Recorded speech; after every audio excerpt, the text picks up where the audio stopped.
7h17 de volta com o Manhã no Ar e a gente começa a falar do caso Flávio da morte, do caso em torno da morte do engenheiro Flávio Rodrigues de Souza, de 42 anos, encontrado morto na última segunda-feira.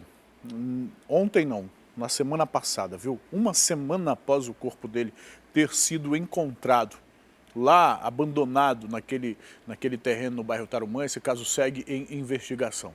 Até a manhã de ontem, 5 suspeitos já haviam sido presos temporariamente. A repórter Amanda Amorim fez uma reportagem especial relembrando este caso e você confere a partir de agora. Um crime cheio de mistérios e personagens influentes que há uma semana chocou a sociedade.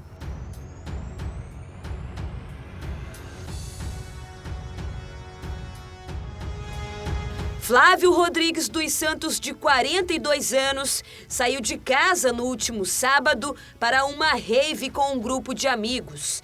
A festa foi encerrada no domingo na casa de Alejandro Valeico, filho da primeira-dama do município. Mas o que era para ser diversão acabou em tragédia.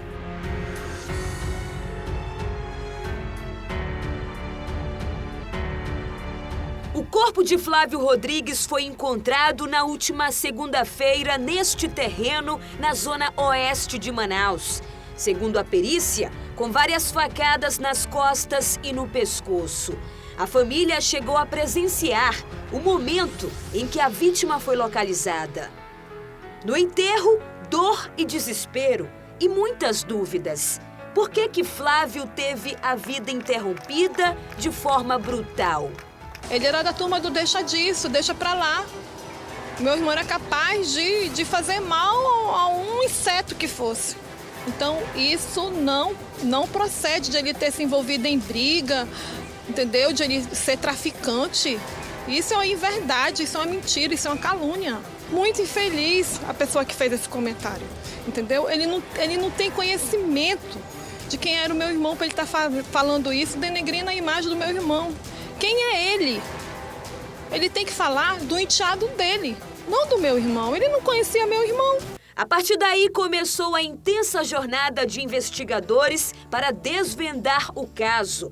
Aldenei Góes, titular do 19º DIP, foi o primeiro delegado a ter acesso aos depoimentos dos suspeitos. De acordo com as primeiras informações à polícia, Flávio Rodrigues teria sido sequestrado por bandidos encapuzados. Eles teriam dado um golpe no enteado do prefeito, o principal suspeito do homicídio. Essa versão consta no boletim de ocorrência registrado por José Edivandro, o Júnior Gordo, amigo de Alejandro. O depoimento dele já foi desmentido pela polícia.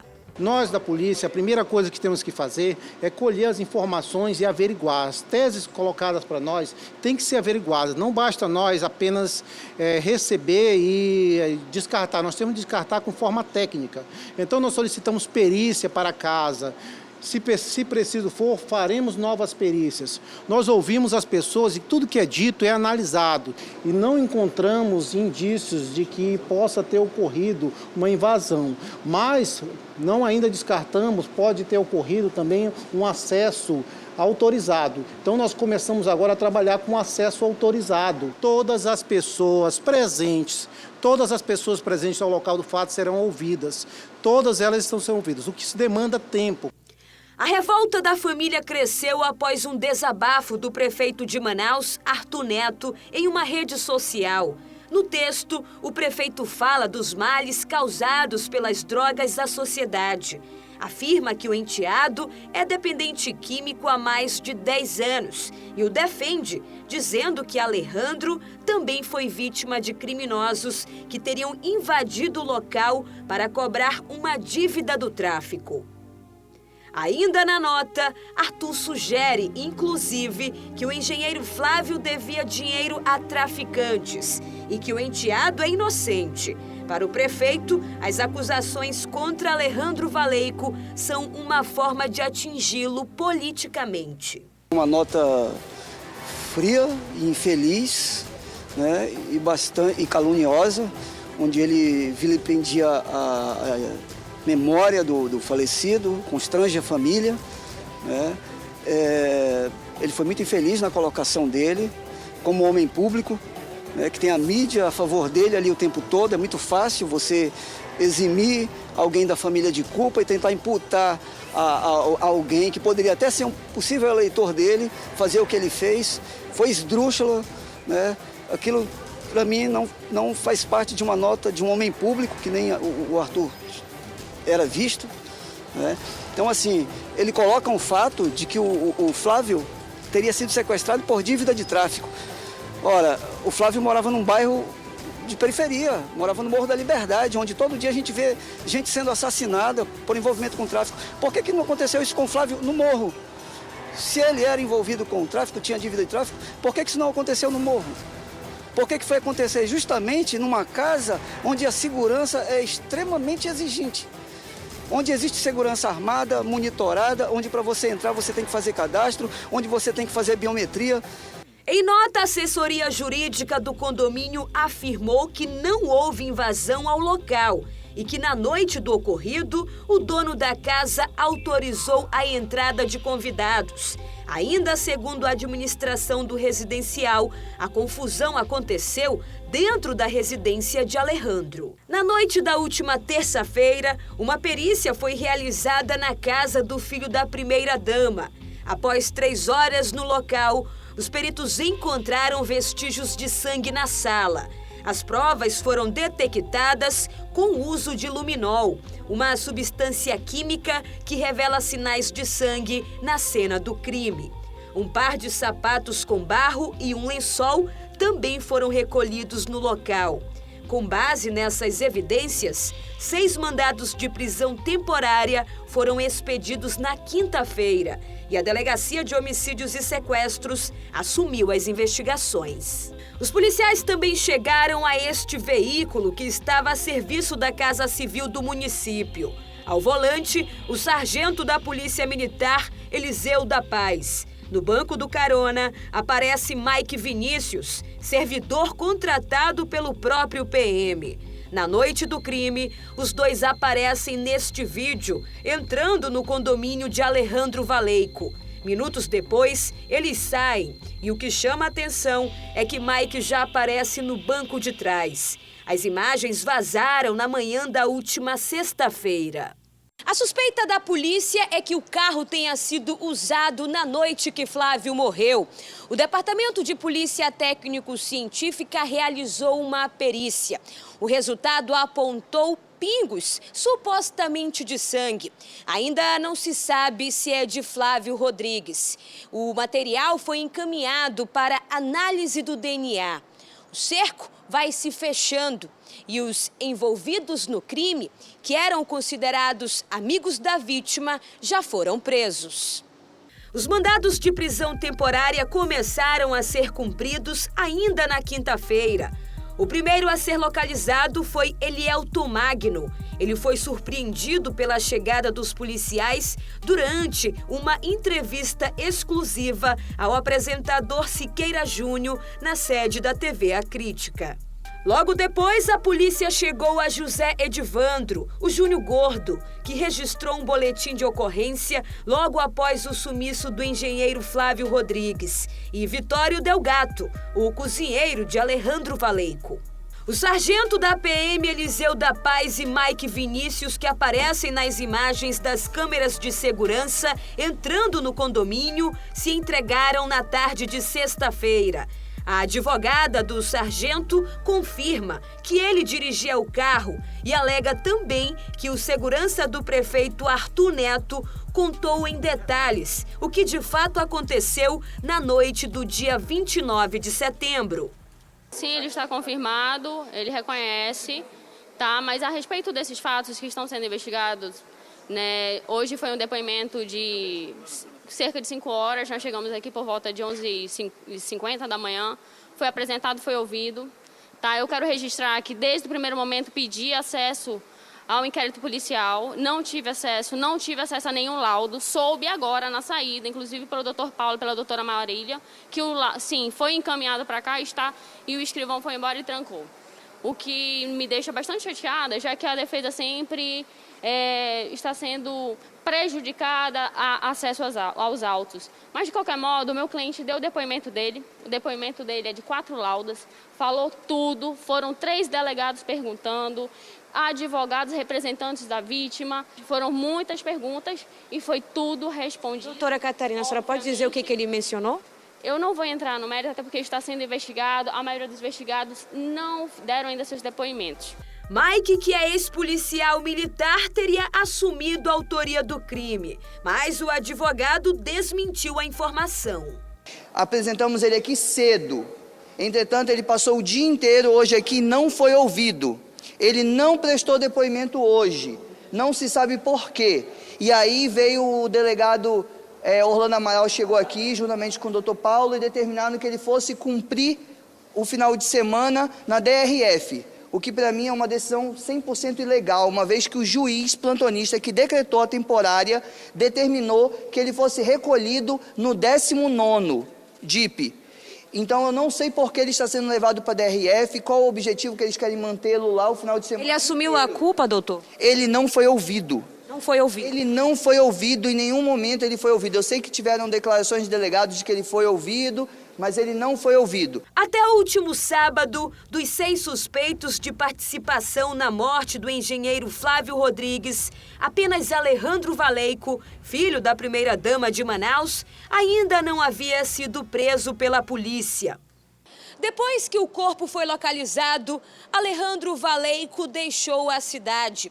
Um bilhete de uma companhia aérea comprova que ele embarcou em um voo às 3h35 da tarde do dia 30 de setembro, com destino ao Rio de Janeiro.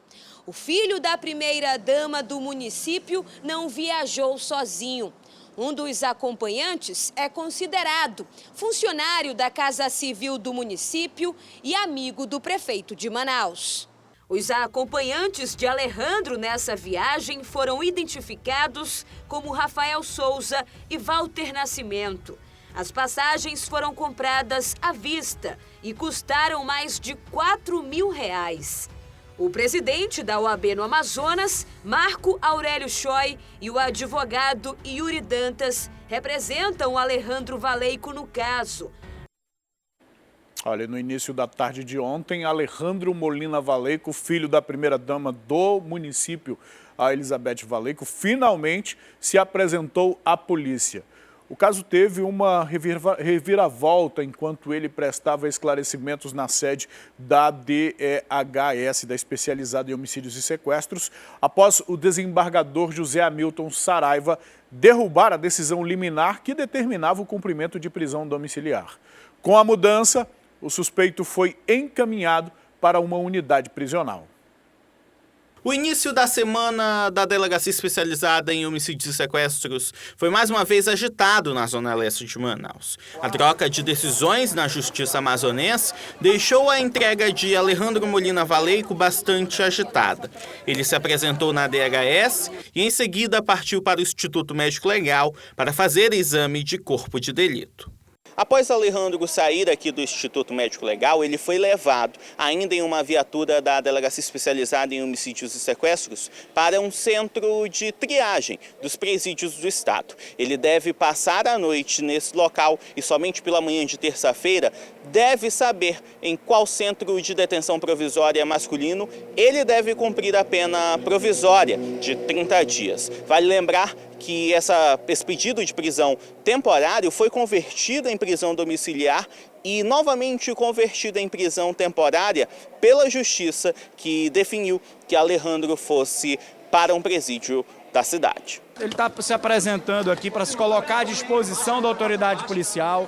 Ele já prestou depoimento à polícia. A primeira pessoa a prestar depoimento à polícia foi o Alejandro. Fez exame de corpo de delito e ele é o maior interessado em esclarecer. Ele estava em tratamento de saúde por conta da questão do vício com as drogas, mas está se apresentando, colocando à sua disposição, à disposição da polícia, do Poder Judiciário, no interesse de esclarecer os fatos. Em nota divulgada pela SECOM, Alejandro vai para algum CDPM depois de decisão tomada pelo desembargador José Hamilton Saraiva, que revogou a prisão domiciliar para o suspeito de participar da morte do engenheiro Flávio Rodrigues dos Santos, de 42 anos. Alejandro estava em uma clínica particular no Rio de Janeiro. Recebemos uma determinação diversa da que nós tínhamos anteriormente. O oficial de justiça já está na delegacia. Nós estamos providenciando o exame de corpo de delito dele e será encaminhado à cadeia pública. Nós recebemos determinação de recolher na penitenciária, então nós vamos cumprir a ordem judicial. Ainda nesta segunda, o Ministério Público designou, em portaria, o promotor Igor Stalin para acompanhar o caso. As investigações sobre o crime ainda continuam sendo feitas. Estão presos na DHS Elielton Magno, Vitório Delgato e José Evandro. Já na Delegacia Especializada em Roubos, Furtos e Defraudações, está Mike, e no Batalhão de Guarda da PM, o sargento conhecido como Da Paz. Importante essa informação de que o Ministério Público já determinou um promotor para acompanhar o caso. O Rafael acompanhou na noite de ontem, depois que a Amanda terminou a cobertura, o Rafael continuou, foi inclusive, seguiu o Alejandro até o Instituto Médico Legal, onde ele fez o exame de corpo de delito e de lá iria para uma unidade prisional, que até então ninguém sabia, mas agora a gente vai conversar com a May Chapiama, ela que já tem informações sobre este caso. May, muito bom dia. Já dá para saber onde ele realmente passou a noite? Você já tem acesso a essa informação? Em que unidade prisional está Alejandro Valeico?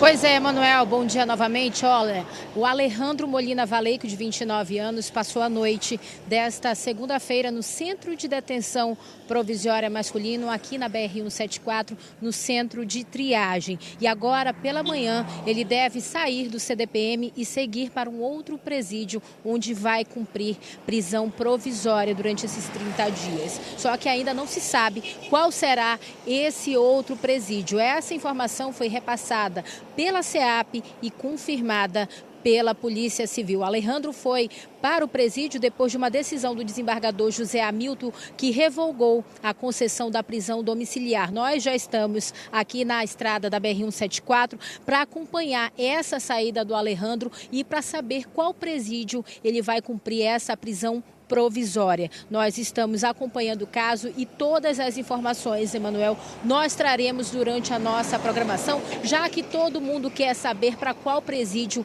ele deve cumprir aí essa prisão provisória. Viu, Emanuel? Eu volto com você. Ok, May, obrigado pelas informações que você traz para a gente aqui no Manhã no Ar. Então, vejam só, na reportagem o Rafael deixou claro para a gente quem é que está lá na Delegacia de Homicídios. Está lá o Maicon, está lá também o Evandro, na Delegacia de Homicídios, e está também o senhor que trabalhava na casa. Nós temos o Mike, que está na Roubos e Furtos, nós temos o policial militar que está no batalhão da PM, e agora Alejandro Valeico, que completa os 6 investigados neste caso, que tiveram no primeiro momento mandado de prisão temporária expedido pela Justiça. Os 6 estão presos. Alejandro tinha se safado deste mandado. O mandado tinha sido convertido em prisão domiciliar por conta de um habeas corpus concedido por uma magistrada do Tribunal de Justiça. Habeas corpus este que foi revogado por uma outra decisão de outro desembargador que analisou todo o caso, desde os argumentos da defesa que pediu o relaxamento da temporária, analisou tudo e o desembargador colocou então de volta Alejandro Valeico atrás das grades. Agora, a Delegacia de Homicídios está se debruçando no primeiro momento para desvendar o crime, para desvendar quem foi que matou, para desvendar quem concorreu para esta morte.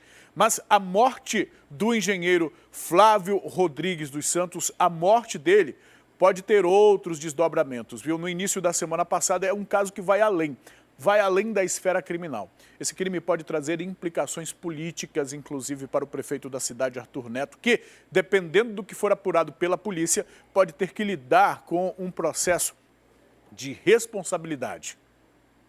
Imagens das câmeras de segurança do condomínio onde o crime pode ter acontecido mostram o sargento Eliseu da Paz de Souza, conhecido como Da Paz, entrando e saindo do local.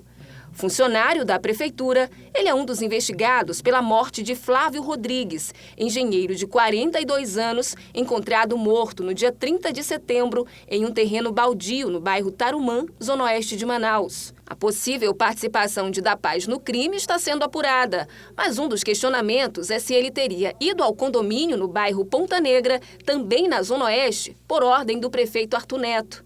O prefeito tem sido alvo de vários questionamentos a respeito da influência dele, no que poderia ser interpretado como uma tentativa de proteger o enteado Alejandro Valeico, filho da primeira-dama do município, Elizabeth Valeico. Se algo for provado nesse sentido, Arthur, segundo este advogado criminalista, pode responder por improbidade administrativa ou mesmo ser enquadrado em crime de responsabilidade. O que tem que ser apurado se o prefeito sabia do que tinha acontecido na casa, se isso chegou ao conhecimento, de que forma essa informação chegou ao conhecimento dele e qual foi a ordem que ele deu ou se esses agentes agiram por conta própria. Até agora, a prefeitura não deu explicações sobre a relação do sargento da Paz com o Alejandro Valeico. O PM é funcionário da Casa Militar e, teoricamente, não poderia fazer a segurança particular do enteado de Arthur Neto. Em uma postagem no último dia 1º, numa rede social, Arthur Neto chegou a defender o enteado e deu uma versão de que homens armados e encapuzados teriam invadido o condomínio para pegar Flávio. A postagem foi apagada, mas não há tempo de gerar grande repercussão. Inclusive fazendo narrativas nas suas redes sociais, muito antes do inquérito da polícia, muito antes das investigações, da apuração dos fatos. Isso tudo passou uma imagem muito negativa para a sociedade e que faz com que ele esteja desgastado. Outro ponto questionado é a defesa de Alejandro. Marco Aurélio Choi, que é presidente da Ordem dos Advogados do Brasil, Seção Amazonas, e procurador do município, é um dos advogados do enteado do prefeito. Não existe nada, do ponto de vista legal, que impeça. Não existe legalidade com relação a isso. Do procurador do município advogar de forma privada para pessoas próximas, ou uma pessoa próxima do prefeito. Não existe. Mas cada advogado tem uma forma de ver as coisas. Eu, por exemplo, sou um advogado que fiscaliza os políticos corruptos, né? Por isso eu sou do movimento de combate à corrupção, não advogo para político. Porque eu acho que eu não posso advogar sendo, ao mesmo tempo, fiscal dos políticos. Então, cada advogado tem que ter um comportamento, tem que fazer uma avaliação da sua atuação. Ninguém está aqui para questionar a autonomia do advogado em exercer justamente o seu papel. O que a gente quer, de fato, é acompanhar este caso.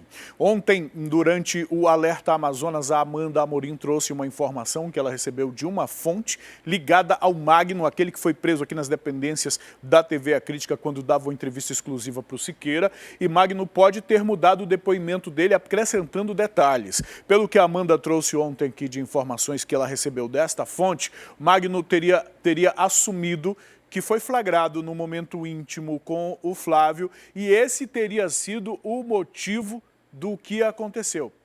Teria sido flagrado por Alejandro, a partir daí então Magno teria sido ferido e Flávio teria sido ferido tentando defender Magno. Esta versão nós ainda estamos esperando para ver o que a polícia se manifesta, se essa versão se confirma ou não, se Magno vai apresentar este depoimento ou não. Caso ele apresente este depoimento, isso coloca Alejandro Valeico no centro das investigações como o principal suspeito. E se isso tudo ocorreu na casa, alguém ajudou, alguém limpou, alguém retirou o corpo de Flávio desta casa e o jogou lá no Tarumã. Quem são essas pessoas que fizeram isso? Foi o policial militar com o ex-policial que entraram lá? Foram lá a mando de quem? Alguém ligado à Casa Civil foi lá fazer esse trabalho? Foi por conta da relação que tem com o Alejandro ou foi uma ordem de cima que recebeu?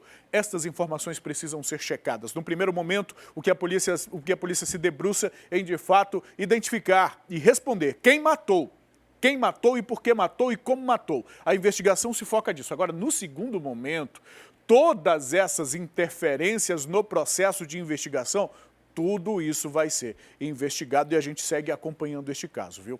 7h42. Vamos mudar um pouquinho de assunto agora.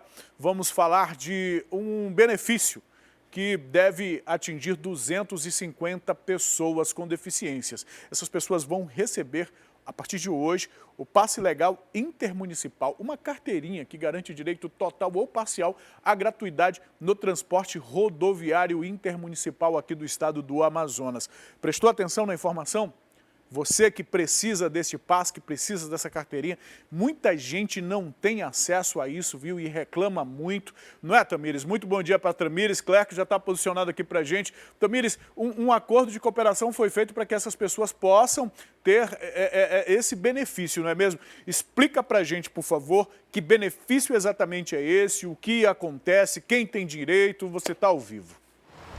Bom dia, Manuel. Bom dia para você. Bom dia a todos que nos acompanham. Olha, tem direito a esse benefício quem tem qualquer tipo de deficiência física ou mental a longo prazo. Então, se você se enquadra nesse perfil, você pode pedir essa carteirinha lá na sede da CEPED. A CEPED é a Secretaria Estadual de Defesa de Direitos da Pessoa com deficiência. E essa secretaria fica ali na rua Salvador, no Adrianópolis. E aí você chega lá no horário comercial de 8 às 5 levando os seus documentos. Essas pessoas que receberam essa carteirinha agora é uma segunda leva, não é a primeira vez, né? Ao longo de todo o ano, outras pessoas também receberam, foram mais de 560 pessoas que já receberam essa carteirinha, que na verdade é um benefício que dá direito a você ter uma gratuidade, é uma facilidade, né, para a pessoa com deficiência, para que ela possa se identificar na hora de conseguir essa gratuidade, que já é uma lei, né, é uma determinação,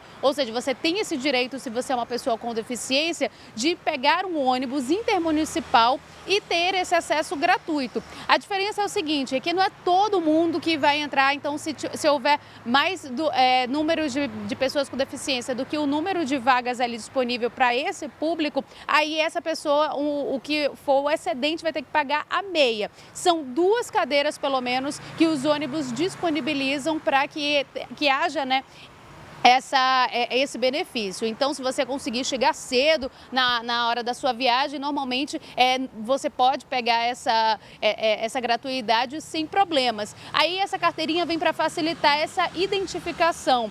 E aí você faz esse processo todo antes, comprovando o laudo médico, né? Você vai ter que levar o seu laudo médico atualizado, CPF, RG, tem que levar também um comprovante de residência e também um comprovante de renda, tem que levar também a carteirinha do SUS e uma foto 3x4. Com todos esses documentos, você vai conseguir a sua carteirinha e aí na hora que você for viajar, você vai ter essa facilidade a mais. E agora, dessa vez, 250 pessoas vão receber essa carteirinha, mas você pode tirar essa carteirinha ao longo de todo o ano. E é importante dizer também que essa parceria que foi firmada entre a Arsan e a CEPED, né, a Agência Reguladora de Serviços Públicos, e a Secretaria Estadual da Pessoa com Deficiência, essa cooperação também faz com que as empresas elas estejam, garante, né, que as empresas elas sejam fiscalizadas com um pouco mais de rigor, porque não basta, na verdade, só realmente dar esse benefício da gratuidade ou, enfim, ajudar a fazer com que tenha mais essa facilidade. Mas também tem que ajudar, tem que dar todo o suporte para que essa pessoa tenha a facilidade de entrar no ônibus, por exemplo, tem que ter todos os mecanismos ali para fazer com que essa pessoa consiga entrar, né, consiga entrar de uma maneira simples no veículo, tem que ter acessibilidade também.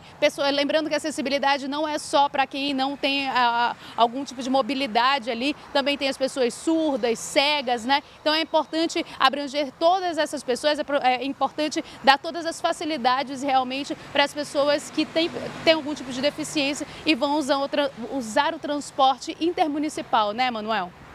Morte, Tamires. Obrigado pelas informações. Fica por aí. Já já eu te chamo, tem um outro assunto para a gente conversar. Mas agora coloca para a gente, por favor, minha diretora, as imagens do drone. Exatamente. Nós falamos ainda há pouco, o Bruno trouxe essas informações. O drone está lá. Meu amigo Alex já está lá há um tempo. Eu, na verdade, que deveria tê-lo chamado antes, viu? Ele já estava a posto lá. O que nós estamos vendo aqui é uma reintegração de posse, uma ação de reintegração de posse que ocorre no Vale do Sinai, ali na zona norte da cidade. Cerca de 40 famílias, é a informação que chega até nós, ocupavam esta área que teve, então, a ação de reintegração de posse, um trabalho acompanhado pela Polícia Militar, o trabalho que é sempre feito no primeiro momento com a presença de um oficial de justiça, que é quem cumpre a ordem judicial com o apoio da polícia, e agora a gente percebe a presença da máquina que está destruindo as edificações construídas aí nesta invasão, aí nesta ocupação no Vale do Sinai, na zona norte da cidade.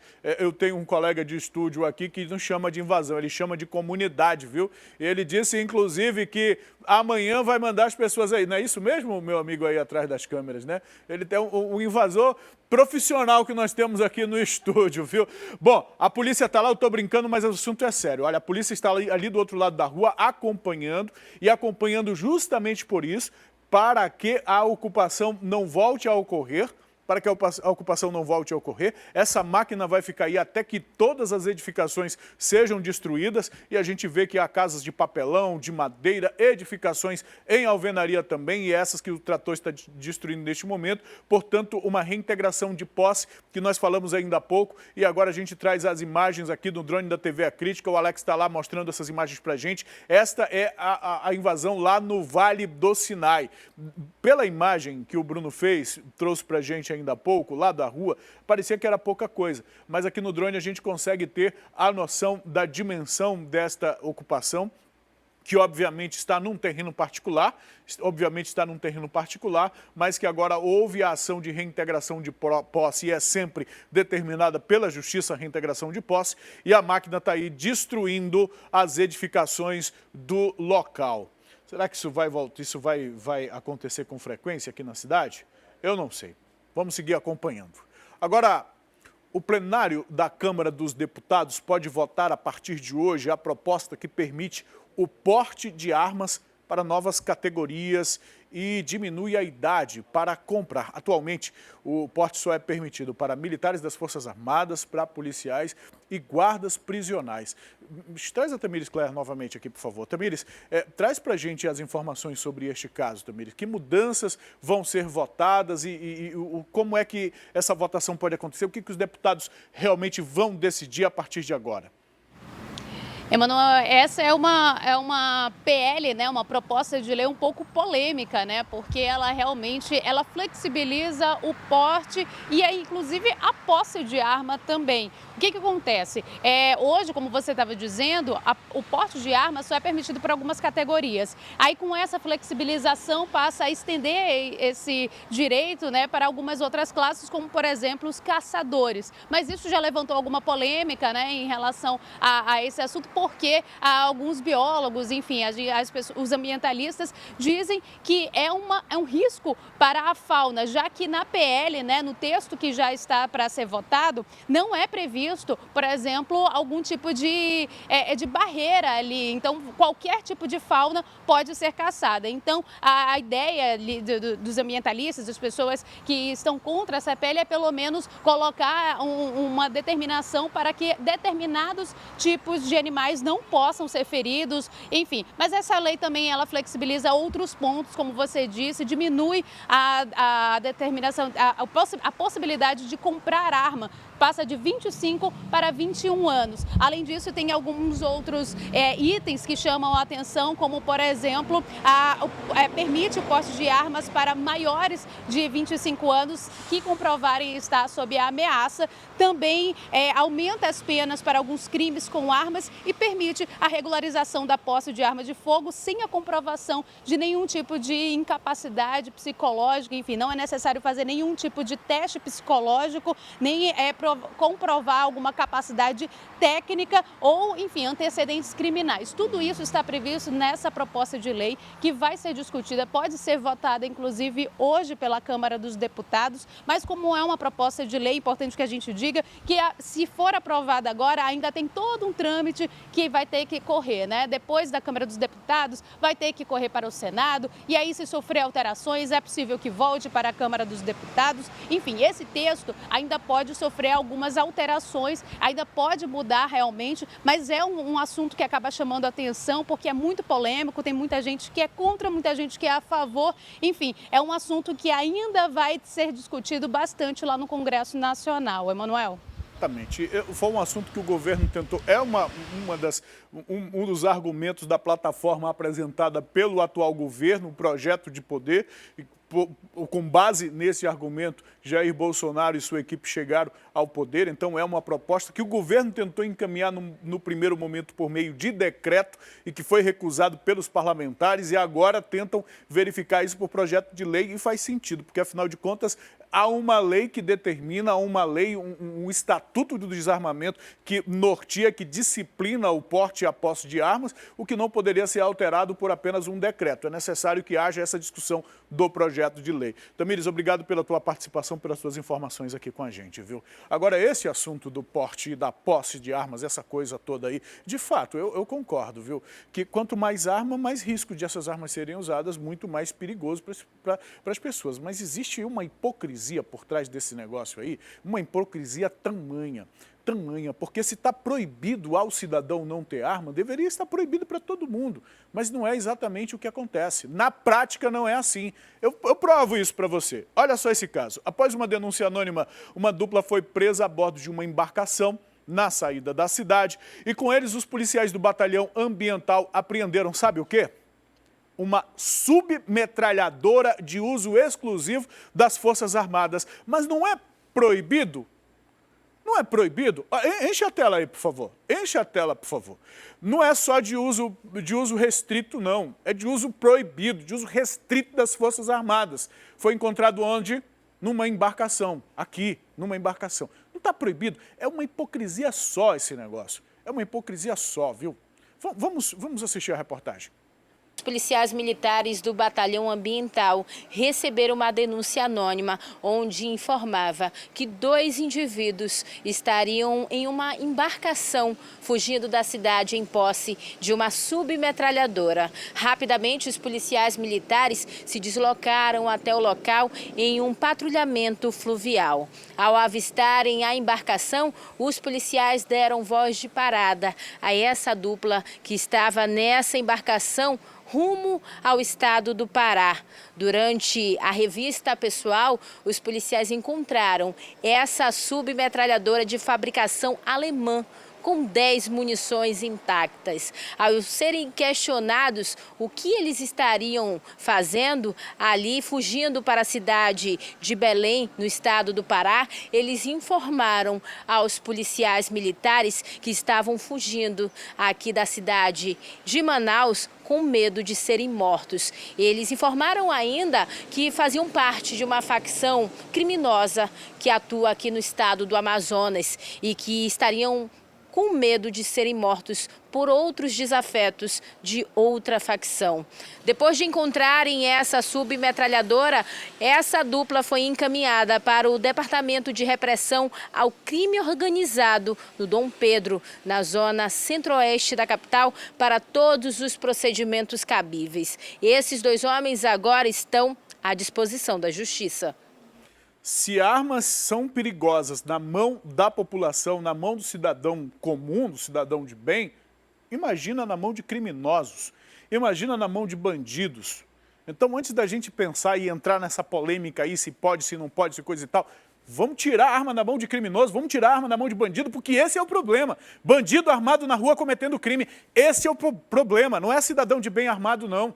O problema são os bandidos, e é nisso que o Estado brasileiro, é nisso que o Congresso Nacional tem que se concentrar, em tirar arma das ruas, em tirar criminosos armados de circulação, em agravar a pena para quem está utilizando arma de forma irregular, de forma ilegal. É isso que o Congresso tem que se debruçar para discutir. Aí nessa é certo ou é incorreto ou isso ou aquilo, a discussão é pura hipocrisia. Me desculpa, mas é pura hipocrisia. Vamos fazer um intervalo? Vamos fazer um intervalo? Hoje nós não temos mais desculpa para não praticar exercícios, viu? E olha, a desculpa para não fazer isso, muita gente tem, viu? Inclusive, depois do intervalo, nós vamos mostrar locais públicos, lugares públicos que oferecem aulas de dança. E o melhor, viu? Praticamente de graça, viu? Praticamente de graça. É uma reportagem que a gente traz daqui a pouquinho.